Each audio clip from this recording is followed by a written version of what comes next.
Los materiales para realizar esta práctica son los siguientes.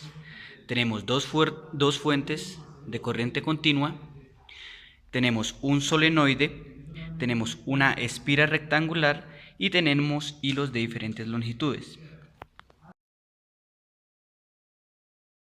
Se le suministrará una corriente constante a través del solenoide, la cual va a tener una dirección especificada por la fuente de alimentación.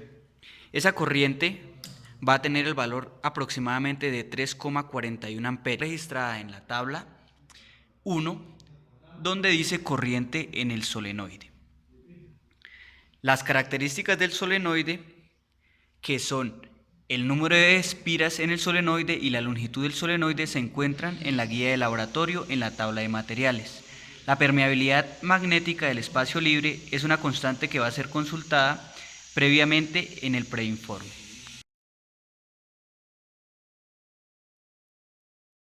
Para la dirección de la corriente en la bobina, vamos a tener en cuenta los caimanes, cómo están conectados en ella. El caimán positivo o la parte positiva de la fuente está conectado en la parte izquierda y la parte negativa en la parte derecha. Si logramos observar cómo está enrollado el filamento de cobre a través de este solenoide, vamos a observar que ese filamento está enrollado de esta manera, siendo evidente que la corriente va a tener una dirección de positivo a negativo.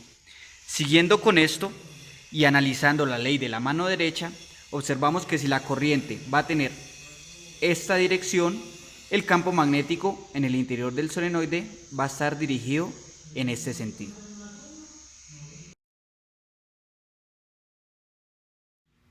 Con respecto a la dirección de la corriente en la espira rectangular, vamos a observar que la corriente va de esta parte a la parte negativa, de la parte positiva a la parte negativa. Tenemos que tener en cuenta que esa corriente suministrada a la espira va a tener un recorrido solamente por el interior de la espira, por el orillo que está introducido en el solenoide. O sea que el circuito de la corriente va a ser este sentido, por el interior de la espira, tiene esta trayectoria.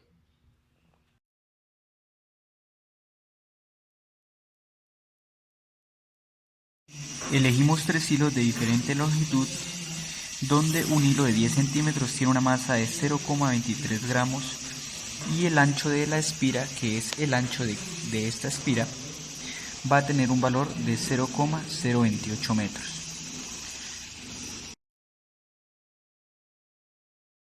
Para registrar los datos de la tabla 2, vamos a registrar el ancho de la espira y vamos a registrar el peso de cada uno de los hilos previamente seleccionados. Recordando que una vez registrados los datos de cada uno de los hilos, fueron registrados sus masas. Acá vamos a registrar el peso. Las unidades en las cuales vamos a trabajar van a estar en el Sistema Internacional de Medidas. Para la corriente de la espira, vamos a colocar uno a uno los hilos al extremo de la balanza y vamos a pasar una corriente en el solenoide y vamos a pasar una corriente en la espira.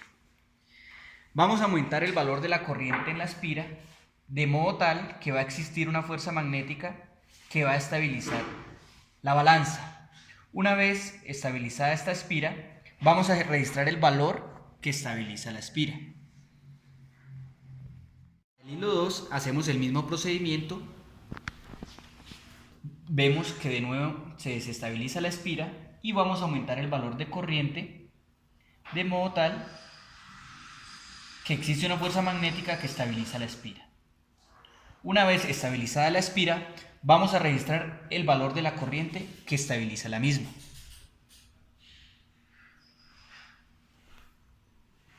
El mismo procedimiento se va a realizar para el hilo 3. Vemos que de nuevo se desbalancea la espira y vamos a aumentar el valor de la corriente.